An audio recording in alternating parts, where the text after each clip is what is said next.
మధ్యాహ్నం 3 గంటల ప్రాంతంలో మధురానగర్ ఈ బ్లాక్లో ఈ దాసరి పవన్ అనే యువకుడు చనిపోయాడని చెప్పి మాకు ఇన్ఫర్మేషన్ రావడంతో నేను మా స్టాఫ్ ఇమీడియట్గా రష్ కావడం జరిగింది.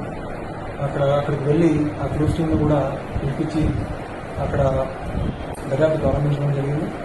దర్యాప్తులో భాగంగా అక్కడ తెలిసింది ఏమంటే ఈ దాసరి పవన్ 30 సంవత్సరాల యువకుడు మన వేగశ్రీ గోల్డ్ అండ్ జ్యువెలరీ షాప్లో క్యాషియర్గా పనిచేస్తాడు. ఇతను 20 రోజుల నుంచి ఈ బ్రీతింగ్ ప్రాబ్లం, ఈ శ్వాసకు సంబంధించిన దానికి సంబంధించిన అనారోగ్యంతో బాధపడుతున్నాడని తెలిసింది. అదేవిధంగా మొన్న సాయంత్రం ఇతను బ్రీతింగ్ ప్రాబ్లం ఎక్కువ కావడంతో ఈ లోకల్లో ఉన్న మ్యాగ్నెట్ హాస్పిటల్కి ట్రీట్మెంట్ చేసుకోవడం జరిగింది. అతనితో పాటు ఈ పక్కన నైబర్ కూడా అతనికి సహాయంగా వెళ్ళడం జరిగింది. అక్కడ ట్రీట్మెంట్ తీసుకోవడం జరిగింది. తీసుకున్న తర్వాత రూమ్కి వచ్చి కొద్దిగా ఇన్కన్వీనియంట్గా ఫీల్ అవ్వడం జరిగింది. అదేవిధంగా ఎర్లీ మార్నింగ్ 3:30కి అతను పడుకోవడం జరిగిందని వాళ్ళ నైబర్ చెప్పడం జరిగింది.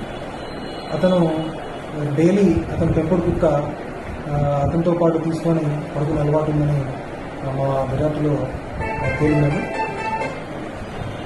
అయితే నిన్న మధ్యాహ్నం 12:30కు ఇతని కొలీగ్, ఇతనితో పాటు ఉండే రూమ్మేట్ ఇతనికి నిద్రలేపుదామని ట్రై చేయడంతో ఆ డోరు ఎంతసేపు కొట్టినా డోర్ తెరవకపోతే పక్కన ఉన్న మిగతా నైబర్స్ని తెలిసి ఆ డోర్ను బ్రేక్ చేసి చూస్తే అతను చనిపోయాడని తెలుసుకొని మనకు పోలీసు వాళ్ళకి చెప్తే ఇమీడియట్గా మేము అక్కడికి వెళ్ళి దర్యాప్తు ప్రారంభించాము.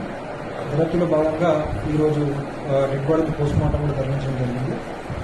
పోస్ట్మార్టంలో